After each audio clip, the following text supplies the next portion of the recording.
Guys, ನಮ್ಮ ಮನೆಯಲ್ಲಿ ಅಥವಾ ನಿಮ್ಮ ಮನೆಯಲ್ಲಿ ಯಾರ ಮನೆಯಲ್ಲಿ ಆದರೂ ಕೂಡ ದುಬಾರಿ ಬಟ್ಟೆಗಳು ಎಲ್ಲ ಖರೀದಿಸ್ತೇವೆಲ್ಲ. ಸೊ ಅದು ಸರಿಯಾಗಿ ಅದರದ್ದು ಆರೈಕೆ ಎಲ್ಲ ಮಾಡದಿದ್ದರೆ ಉಂಟಲ್ಲ, ಅದು ಬೇಗನೆ ಹಾಳಾಗ್ತದೆ.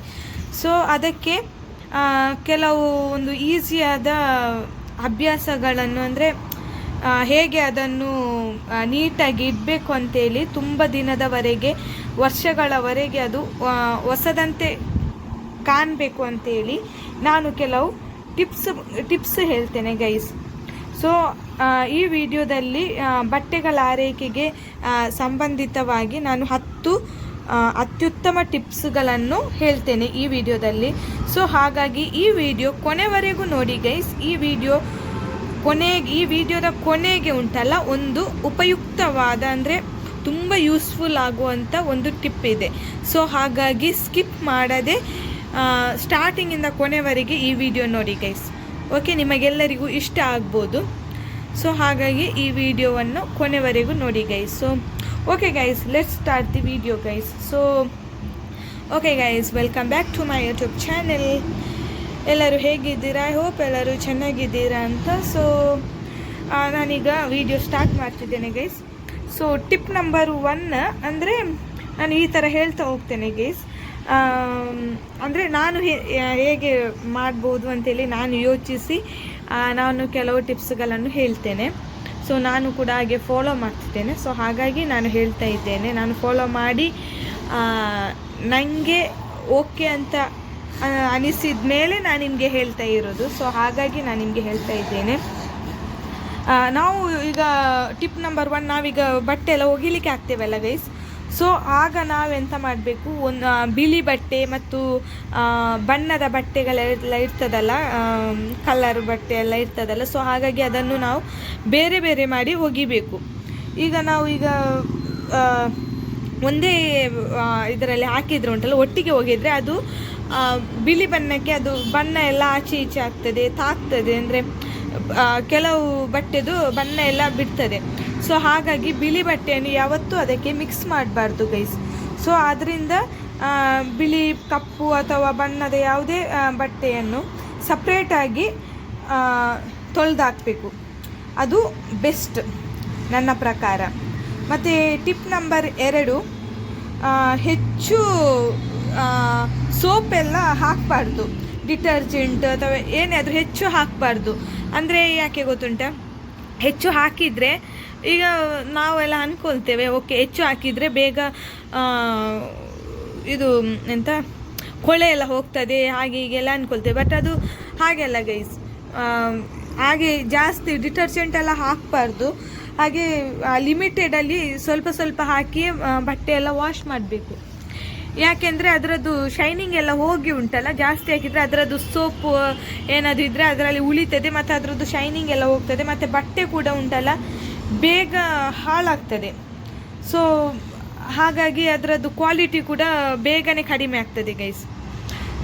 ಸೊ ಹಾಗಾಗಿ ಇದು ಡಿಟರ್ಜೆಂಟನ್ನೆಲ್ಲ ಉಂಟಲ್ಲ ಸ್ವಲ್ಪ ಕಡಿಮೆ ಬಳಸಬೇಕು, ಜಾಸ್ತಿಯಾಗಿ ಬಳಸಬಾರ್ದು. ಮತ್ತು ಟಿಪ್ ನಂಬರ್ 3, ಇದು ಎಂತ, ಈಗ ಬಟ್ಟೆಯಲ್ಲಿ ಇದು ಲೇಬಲ್ ಎಲ್ಲ ಇರ್ತದಲ್ಲ, ಸೊ ಅದನ್ನು ಓದಿ ಅದನ್ನು ನೋಡಿ ಓಕೆ ಈ ಬಟ್ಟೆಯನ್ನು ಹೇಗೆ ವಾಶ್ ಮಾಡಬೇಕು, ಕೈಯಲ್ಲಿ ಮಾಡಬೇಕಾ ಅಥವಾ ಮಷೀನಲ್ಲಿ ಮಾಡಬೇಕಾ ಅಥವಾ ಡ್ರೈ ಕ್ಲೀನ್ ಮಾಡಬೇಕಾ ಅಂತೇಳಿ ಅದರಲ್ಲಿ ಬರೆದಿರ್ತದೆ. ಸೊ ಅದನ್ನು ನೋಡಿ ವಾಶ್ ಮಾಡಿದರೆ ಇನ್ನೂ ಉತ್ತಮ ಗೈಸ್. ಯಾಕೆಂದರೆ ಬಟ್ಟೆ ಎಲ್ಲ ಹಾಳಾಗೋದಿಲ್ಲ. ಅಂದರೆ ಬಟ್ಟೆ ನಾವು ಖರೀದಿಸ್ತೇವಲ್ಲ, ಸೊ ಹಾಗಾಗಿ ಅದು ಗೊತ್ತಿರ್ತದಲ್ಲ ಅವರಿಗೆ, ಓಕೆ ಈಗ ನಾವು ಆ ಬಟ್ಟೆಯನ್ನು ಹೇಗೆ ವಾಶ್ ಮಾಡಬೇಕು ಅದೇ ರೀತಿ ವಾಶ್ ಮಾಡಿದರೆ ಓಕೆ ಬಟ್ಟೆ ಸ್ವಲ್ಪ ಏನಾಗುವುದಿಲ್ಲ ಗೈಸ್, ಬಟ್ಟೆಗೆಲ್ಲ ಏನು ಪ್ರಾಬ್ಲಮ್ ಆಗೋದಿಲ್ಲ. ಸೊ ಹಾಗಾಗಿ ಬಟ್ಟೆ ಹಾಗೆ ಯಾರು ಕೂಡ ನೋಡೋದಿಲ್ಲ.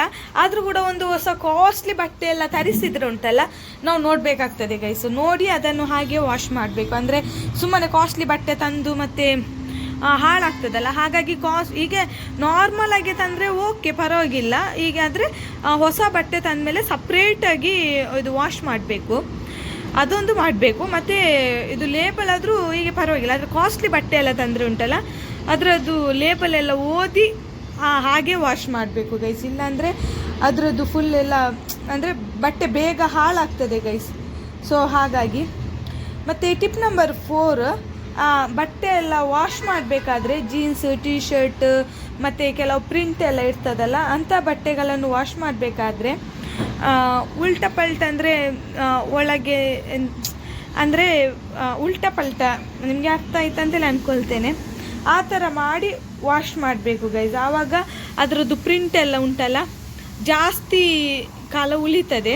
ಮತ್ತು ಜೀನ್ಸ್ ಕೂಡ ಹಾಗೆ, ಅಂದರೆ ಜಾಸ್ತಿ ಇದು ಉಜ್ಜಿದ್ರೆಲ್ಲ ಉಂಟಲ್ಲ ಕೊಳೆ ಹೋಗ್ತದೆ. ಆದರೆ ಉಜ್ಜಿದ್ರೆಲ್ಲ ಉಂಟಲ್ಲ ಇದು ಅದರ ವೈಟ್ ಆಗಿ ಎಲ್ಲ ಫುಲ್ ಹಾಳಾಗ್ತದೆ ಗೈಸ್.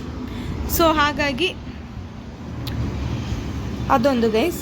ಮತ್ತು ಟಿಪ್ ನಂಬರ್ 5, ಬಟ್ಟೆ ಎಲ್ಲ ಉಂಟಲ್ಲ ಚೆಂದ ಮಾಡಿ ಒಣಗಿಸಬೇಕು. ಈಗ ಸ್ವಲ್ಪ ಓಕೆ, ಸ್ವಲ್ಪ ಒಂದು ಸೈಡಲ್ಲಿ ಸ್ವಲ್ಪ ಇದು ಇಲ್ಲ ಇದ್ದರೆ ಅಂತ ಸ್ವಲ್ಪ ಒದ್ದೆ ಇದ್ದರೆ ನಾವು ಈಗ ಅಂದ್ಕೊಳ್ತೇವಲ್ಲ, ಓಕೆ ಪರವಾಗಿಲ್ಲ ಇರಲಿ ಅಂತೇಳಿ. ಸೊ ಹಾಗೆಲ್ಲ ಅಂದ್ಕೊಳ್ಬೇಡಿ ಗೈಸ್. ಸೊ ಆವಾಗಲೇ ಉಂಟಲ್ಲ ಚೆಂದ ಮಾಡಿ ಕ್ಲೀನ್ ಎಲ್ಲ ಮಾಡಿ ಇಡಿ, ಅಂದರೆ ಚೆಂದ ಮಾಡಿ ಒಣಗಿಸಬೇಕು. ಇಲ್ಲ ಅಂದರೆ ಉಂಟಲ್ಲ ಬಟ್ಟೆ ಬೇಗ ಅದು ಒಂಥರ ಸ್ಮೆಲ್ ಕೂಡ ಬರ್ತದೆ. ಸೊ ಹಾಗಾಗಿ ಬಟ್ಟೆಯನ್ನು ಚೆಂದ ಮಾಡಿ ಒಣಗಿಸಬೇಕು. ಮತ್ತು ನೇರ ಬಿಸಿಲು ಬೀಳ್ತದಲ್ಲ, ಅಂದರೆ ತುಂಬ ಬಿಸಿಲಾಗ್ತದಲ್ಲ, ಸೊ ಜಾಸ್ತಿ ಬಿಸಿಲಲ್ಲಿ ಕೂಡ ಇಡಬೇಡಿ. ಒಣಗಿದ ತಕ್ಷಣ ತೆಗೀರಿ.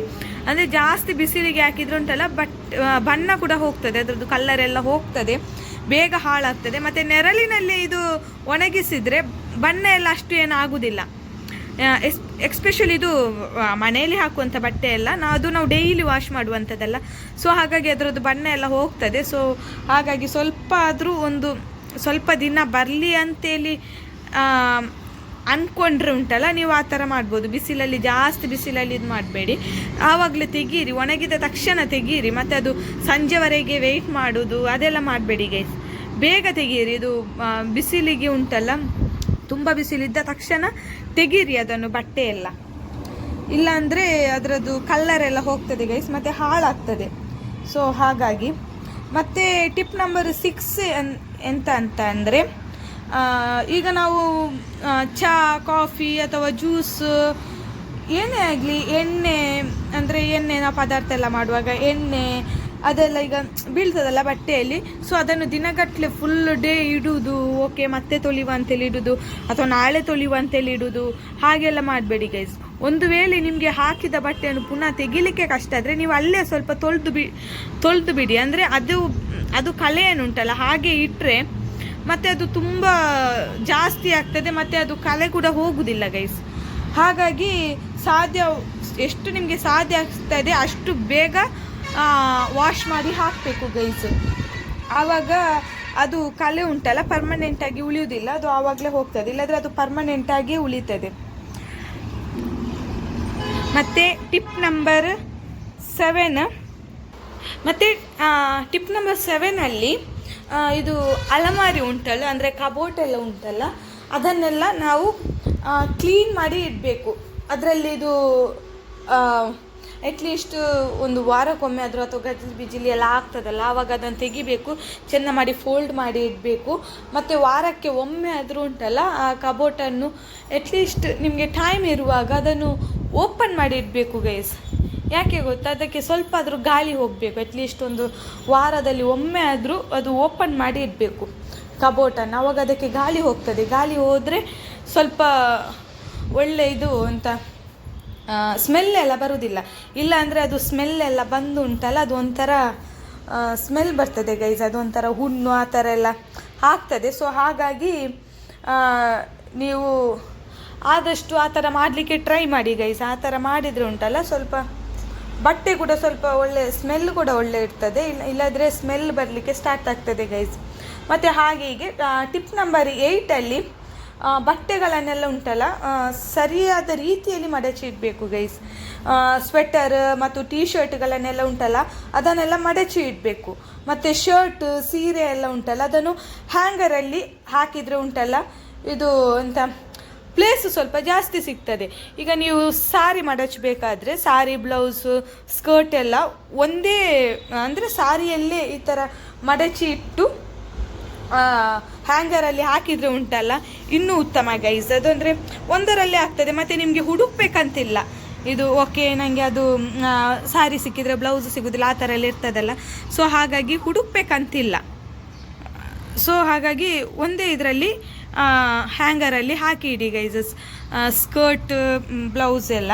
ಸೊ ಆವಾಗ ನಿಮಗೆ ಈಸಿಯಲ್ಲಿ ಸಿಗ್ತದೆ. ಮತ್ತು ಯಾವುದೆಲ್ಲ ಮಡಚಿ ಇಡಬೇಕಲ್ಲ, ಫೋಲ್ಡ್ ಮಾಡಿ ಇಡಬೇಕಲ್ಲ ಬಟ್ಟೆಯನ್ನು, ಅದನ್ನೆಲ್ಲ ಚೆಂದ ಮಾಡಿ ಫೋಲ್ಡ್ ಮಾಡಿ ಇಡಿ. ಮತ್ತು ಯಾವುದೆಲ್ಲ ಬಟ್ಟೆ ಹೀಗೆ ಅಂದರೆ ನಿಮಗೆ ಗೊತ್ತಿರ್ತದಲ್ಲ, ಓಕೆ ನಿಮ್ಮ ಬಟ್ಟೆ ಹೇಗೆ ಆ ಥರ ಚೆಂದ ಮಾಡಿ ಆದರೆ ನೀಟ್ ಮಾಡಿ ಇಡಿ ಗೈಸ್. ಫೋಲ್ಡ್ ಮಾಡುವ ಬಟ್ಟೆಯನ್ನು ಫೋಲ್ಡ್ ಮಾಡಿ ಇಡಿ, ಹ್ಯಾಂಗರಲ್ಲಿ ಹಾಕುವ ಬಟ್ಟೆಯನ್ನು ಹ್ಯಾಂಗರಲ್ಲೇ ಹಾಕಿ ಇಡಿ. ಆವಾಗ ಸ್ವಲ್ಪ ನೀಟಾಗಿ ಕೂಡ ಕಾಣ್ತದೆ, ಮತ್ತು ಬಟ್ಟೆ ಕೂಡ ಸ್ವಲ್ಪ ಅಂದರೆ ತುಂಬ ಹುಡಿ ಹುಡಿ ಆಗೋದು ಆ ಥರ ಎಲ್ಲ ಆಗೋದಿಲ್ಲ ಹಾಗೆ. ಮತ್ತು ಟಿಪ್ ನಂಬರ್ 9 ಇಸ್ತ್ರಿ ಮಾಡುವ ಬಗ್ಗೆ ಗೈಸ್. ಇಸ್ತ್ರಿ ಮಾಡಬೇಕಾದ್ರೆ ಅದರಲ್ಲಿ ಸೆಟ್ಟಿಂಗ್ ಇರ್ತದಲ್ಲ, ಅದನ್ನು ಸೆಟ್ಟಿಂಗನ್ನು ಚೇಂಜ್ ಮಾಡ್ತಾ ಇರಿ ಗೈಸ್. ಯಾಕೆ ಗೊತ್ತಿಲ್ಲ, ಅದು ಕಾಟನ್, ಸಿಲ್ಕ್, ಸಿಂಥೆಟಿಕ್ ಬಟ್ಟೆಗಳೆಲ್ಲ ಇರ್ತದಲ್ಲ ಬೇರೆ ಬೇರೆ, ಅದಕ್ಕೆ ಬೇರೆ ಬೇರೆ ಹೀಟ್ ಬೇಕಾಗ್ತದೆ. ಈಗ ಒಂದೇ ಟೈಪಲ್ಲಿ ಆದರೆ ಕೆಲವು ಬಟ್ಟೆ ಸುಟ್ಟೋಗ್ತದೆ. ಈಗ ನೈಲಾನ್ ಆ ಥರ ಎಲ್ಲ ಬಟ್ಟೆ ಇದ್ದರೆ ಸುಟ್ಟೋಗ್ತದೆ.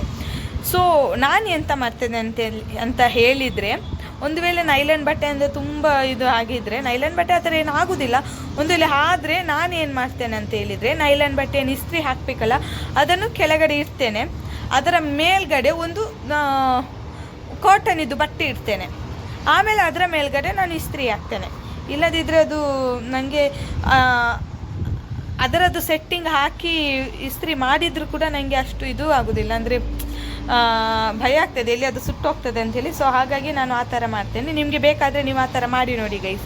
ಸೊ ಇಸ್ತ್ರಿ ಕೂಡ ಒಳ್ಳೆ ಚೆಂದ ಮಾಡಿ ಬೀಳ್ತದೆ. ಸೊ ಹಾಗಾಗಿ ಆ ಥರ ಮಾಡಿ ನೋಡಿ ಗೈಸ್. ಮತ್ತು ಟಿಪ್ ನಂಬರ್ 10 ಮತ್ತು ಲಾಸ್ಟ್ ಟಿಪ್ ನಂಬರ್ 10 ಮತ್ತು ಲಾಸ್ಟ್ದು ಟಿಪ್ ನಾನು ಹೇಳ್ತೇನೆ. ನಾನು 10 ಟಿಪ್ ಹೇಳಿದಲ್ಲ. ಸೊ ಓಕೆ ಆಯಿತು, ಈಗ 10 ಟಿಪ್ ಮಾತಾಡ್ತಾ ಗೊತ್ತೇ ಆಗಲಿಲ್ಲ ಗೈಸ್, ನಾನೀಗ ಹೇಳ್ತಾ ಹೋದೆ ಅಲ್ಲ, ಸೊ ಹಾಗಾಗಿ ಗೊತ್ತೇ ಆಗಲಿಲ್ಲ. 10ನೇದು ಟಿಪ್ ನಂಬರ್ ಅಂತ ಹೇಳಿದರೆ, ಈಗ ಎಂತ ಹೇಳೋದು, ಬಟ್ಟೆಗಳಿಗೆಲ್ಲ ಉಂಟಲ್ಲ, ನೀವು ಇದು ಎಂತ ಬಟ್ಟೆಗಳನ್ನೆಲ್ಲ ಇದು ಕಬೋಟಲ್ಲಿ ಇಡಬೇಕಾದ್ರೆ ಫುಲ್ ಒಣಗಿಸಿ ಇಡಬೇಕು ಗೈಸ್. ನಾನು ಆಗ ಹೇಳಿದಾಗೆ ಬಿಸಿಲಿಗೆ ಚೆಂದ ಮಾಡಿ ಒಣಗಿಸಿ ನಂತರವೇ ಇದು ಫೋಲ್ಡ್ ಮಾಡಿ ಎಲ್ಲ ಇಡಬೇಕು. ಮತ್ತು ನಿಮಗೆ ಏನಾದರೂ ಇದು ಅದರ ಒಳಗಡೆ ಇಟ್ಟಾದಮೇಲೆ, ಇದು ಕಬೋಟ್ ಒಳಗಡೆ ಇಟ್ಟಾದ್ಮೇಲೆ ನಿಮಗೆ ಏನಾದರೂ ಸ್ಮೆಲ್ ಬರ್ತದೆ ಆ ಥರ ಏನಾದರೂ ಇದ್ದರೆ, ಅದಕ್ಕೆ ಇದು ಕರ್ಪೂರ ಎಲ್ಲ ಇರ್ತದಲ್ಲ, ಕರ್ಪೂರ ಇರ್ತದೆ, ಮತ್ತು ಏನಾದರೂ ಹೀಗೆ ಇರ್ತದಲ್ಲ ಏನಾದರೂ, ನನಗೆ ಗೊತ್ತಿಲ್ಲ ಗೈಸ್, ನಾನು ಕರ್ಪೂರ ಮಾತ್ರ ಯೂಸ್ ಮಾಡ್ತೇನೆ. ಸೊ ಹಾಗಾಗಿ ಕರ್ಪೂರವನ್ನು ಹಾಕ್ಬೋದು ಗೈಸ್. ಕರ್ಪೂರವನ್ನು ಹಾಕಿದರೆ ಅಷ್ಟೆಲ್ಲ ಏನು ಸ್ಮೆಲ್ ಬರೋದಿಲ್ಲ, ಗೊತ್ತಾಯ್ತಾ, ಸ್ಮೆಲ್ ಬರೋದಿಲ್ಲ ಗೈಸ್. ಸೊ ಹಾಗಾಗಿ ಕರ್ಪೂರವನ್ನು ಕೂಡ ನೀವು ಹಾಕ್ಬೋದು. ಸೊ ಕರ್ಪೂರವನ್ನು ಹಾಕಿದರೆ ಸ್ವಲ್ಪ ಸ್ಮೆಲ್ ಸ್ವಲ್ಪ ಕಡಿಮೆ ಆಗ್ತದೆ. ಸೊ ಹಾಗೆ ಗೈಸ್. ಮತ್ತು ಅದು ಎಂತ ಲ್ಯಾವೆಂಡರ್ ಸ್ಯಾಶೆಟ್ ಅಂತೇಳಿ ಒಂದು ಬರ್ತದೆ, ಅದನ್ನು ಕೂಡ ಬಳಸ್ಬೋದು. ಗೊತ್ತಿಲ್ಲ, ನಾನು ಯೂಸ್ ಮಾಡಲಿಲ್ಲ, ಉಂಟು ಅಂತ ಗೊತ್ತುಂಟು, ಆದರೆ ಯೂಸ್ ಮಾಡಲಿಲ್ಲ ಗೈಸ್. ಅದು ಕೂಡ ಒಳ್ಳೆದಿರ್ತದೆ, ಬಟ್ ಯೂಸ್ ಮಾಡಲಿಲ್ಲ. ನೀವು ಬೇಕಾದರೆ ಯೂಸ್ ಮಾಡಿ ಅಥವಾ ನೋಡಿ ನಿಮಗೆ ಹೇಗೆ ಕಂಫರ್ಟೇಬಲ್ ಆಗ್ತದೆ ಆ ಥರ ಮಾಡಿ ಗೈಸ್. ಓಕೆ ಗೈಸ್, ಇಷ್ಟು ಹೇಳಿ ಆಯಿತು. ಟಿಪ್ 10 ತನಕ ನಾನು ಹೇಳಿದ್ದೇನೆ. ಸೊ ಇಷ್ಟು ನಿಮಗೆ ಟಿಪ್ಸ್ ನಿಮಗೆ ತುಂಬ ಯೂಸ್ಫುಲ್ ಅಂತ ಅನಿಸಿದರೆ ಉಂಟಲ್ಲ, ಒಂದು ಲೈಕ್ ಮಾಡಿ ಗೈಸ್. ಸೊ ಇಂಥ ನಿಮಗೆ ಏನಾದರೂ ಈಗ ಬೇರೆ ಏನಾದರೂ ಟಿಪ್ಸ್ ಬೇಕಾದರೆ ಅಥವಾ ಏನಾದರೂ ಬೇಕಾದರೆ ಸಬ್ಸ್ಕ್ರೈಬ್ ಮಾಡಿ ಗೈಸ್. ಹಾಗೆ ಕಮೆಂಟಲ್ಲಿ ಕೂಡ ತಿಳಿಸಿ. ಸೊ ಈ ವಿಡಿಯೋ ನಿಮಗೆ ಯೂಸ್ಫುಲ್ ಅಂತ ಅನಿಸಿದರೆ ಬೇರೆ ಯಾರಿಗಾದರೂ ಶೇರ್ ಮಾಡಿ ಗೈಸ್, ನಿಮ್ಮ ಫ್ರೆಂಡ್ಸಿಗೆ ಅಥವಾ ಫ್ಯಾಮಿಲಿಯವರಿಗೆ ಯಾರಿಗಾದರೂ ಶೇರ್ ಮಾಡಿ, ಅವರು ಕೂಡ ಯೂಸ್ ಮಾಡಲಿ. ಸೊ ಓಕೆ ಗೈಸ್, ಈ ವಿಡಿಯೋ ನಿಮಗೆ ಇಷ್ಟ ಆದರೆ ಲೈಕ್ ಮಾಡಿ, ಶೇರ್ ಮಾಡಿ, ಹಾಗೆ ಕಮೆಂಟ್ ಮಾಡಿ ಗೈಸ್. ನೆಕ್ಸ್ಟ್ ವಿಡಿಯೋ ನಿಮಗೆ ಯಾವುದರ ಬಗ್ಗೆ ಟಿಪ್ ಬೇಕು ಅಂತೇಳಿ ಹೇಳಿ, ನಾನು ಅದರದ ಬಗ್ಗೆ ಹೇಳ್ತೇನೆ. ಅಂದರೆ ನಾನು ಫಸ್ಟ್ ಯೂಸ್ ಮಾಡ್ತೇನೆ, ನಾನು ಫಸ್ಟ್ ಆ ಟಿಪ್ಪನ್ನು ಇದು ಮಾಡಿ ನೋಡ್ತೇನೆ, ಮತ್ತೆ ನಾನು ನಿಮಗೆ ಹೇಳ್ತೇನೆ ಗೈಸ್. ಸೊ ನಾನು ಹೀಗೆ ಸುಮ್ಮನೆ ಅಂತೂ ಹೇಳೋದಿಲ್ಲ. ಸೊ ಹಾಗಾಗಿ ಕಮೆಂಟ್ ಮಾಡಿ ನಿಮಗೆ ನೆಕ್ಸ್ಟ್ ಯಾವ ಟಿಪ್ ಬೇಕಂತೇಳಿ, ನಾನು ಅದೇ ಟಿಪ್ಪನ್ನು ನಾನು ನಿಮಗೆ ಹೇಳ್ತೇನೆ, ಯಾವುದೆಲ್ಲ ಟಿಪ್ಸ್ ಬೇಕಂತೇಳಿ. ಸೊ ಹಾಗಾಗಿ ಓಕೆ ಗೈಸ್, ಈ ವಿಡಿಯೋ ನಾನು ಇಲ್ಲಿಗೆ ಎಂಡ್ ಮಾಡ್ತಾ ಇದ್ದೇನೆ ಗೈಸ್. ಮುಂದಿನ ವಿಡಿಯೋದಲ್ಲಿ ಮತ್ತೆ ಸಿಗೋಣ ಗೈಸ್. ಸೊ ಓಕೆ ಗೈಸ್, ಈ ವಿಡಿಯೋ ನಿಮ್ಗೆ ಇಷ್ಟ ಆದರೆ ಲೈಕ್ ಮಾಡಿ, ಶೇರ್ ಮಾಡಿ, ಹಾಗೆ ಕಮೆಂಟ್ ಮಾಡಿ ಗೈಸ್, ಸಬ್ಸ್ಕ್ರೈಬ್ ಕೂಡ ಮಾಡಿ. So okay guys, bye, thank you for watching, bye bye.